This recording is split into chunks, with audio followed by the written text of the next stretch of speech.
पुराणों में जब विष्णु भगवान ने वराह का रूप लिया था तब उन्होंने पृथ्वी को समुद्र की गहराई से बचाकर बाहर निकाला था।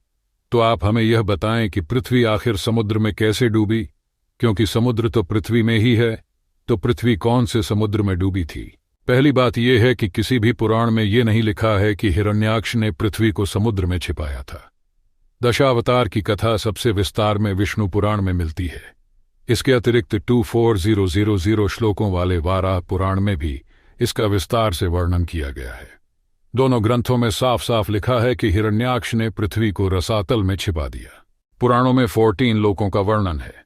इसमें से जो 7 लोक पृथ्वी से ऊपर की ओर हैं वे हैं भूरलोक, भूवरलोक, स्वरलोक, महरलोक, जनलोक, तपोलोक और ब्रह्मलोक। उसी प्रकार पृथ्वी के नीचे जो 7 लोक हैं वे हैं अतल, वितल, सतल, रसातल, तलातल, महातल और पाताल। ध्यान की ये 14 लोक पृथ्वी से अलग माने जाते हैं। इसी में से एक लोक रसातल में हिरण्याक्ष ने पृथ्वी को छिपाया था। कुछ स्थानों पर ऐसा भी वर्णन है कि हिरण्याक्ष ने पृथ्वी को 7वें पाताल, जिसका नाम पाताल ही है, वहां छिपा दिया था। किंतु अधिकतर स्थानों पर रसातल का नाम ही वर्णित है।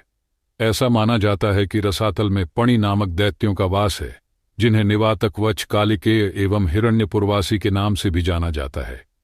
ये सभी देवताओं के घोर शत्रु माने जाते हैं। हिरण्याक्ष ने इसी कारण पृथ्वी को रसातल में छिपाया था, ताकि देवता यहां आकर उनकी रक्षा ना कर सके। अब प्रश्न ये आता है कि ये समुद्र वाली बात कहां से आई? ये भी हमारी समझ का ही फेर है। कहा जाता है कि ये सभी 14 लोक शून्य तक फैले खौगोलिक सागर का भाग हैं। इसी कारण कुछ स्थानों पर यह लिख दिया गया कि हिरण्याक्ष ने पृथ्वी को खौगोलिक समुद्र में छिपा दिया। ध्यान दें, खौगोलिक सागर, ना कि पानी वाला सागर। इस खौगोलिक सागर को ही कुछ विद्वान भव सागर भी कहते हैं। समय के साथ साथ हमने गलती से इसे केवल सागर मान लिया और ये समस्या उत्पन्न हुई। इसमें समस्या इस घटना के बाद की घटना के कारण भी हुई। लिखा है कि पृथ्वी को भव सागर में छिपाने के बाद हिरण्याक्ष जल के देवता वरुण को युद्ध की चुनौती देता है, जो उसे हंसकर टाल देते हैं। तभी हिरण्याक्ष देखता है कि एक वाराह पृथ्वी को अपने दार में उठाकर भव सागर या खौगोलीय सागर से निकालकर उनके अपने स्थान पर ले जा रहे हैं। तब हिरण्याक्ष उन पर आक्रमण कर देता है। जब भगवान वाराह पृथ्वी को उसके अपने स्थान पर ले जा रहे थे, उस समय हिरण्याक्ष वरुण लोक में ही था। अब चूंकि वरुण जल के देवता हैं, इसी कारण लोगों को लगा कि भगवान वाराह पृथ्वी को सागर से निकाल कर ला रहे हैं।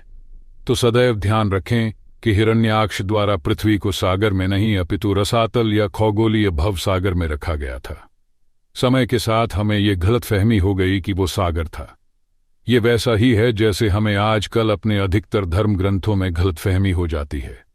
आशा है कि आपकी जिज्ञासा का समाधान हो गया होगा। यदि पसंद आए तो औरों को भी ये सत्य बताएं। जय भगवान वाराह देव।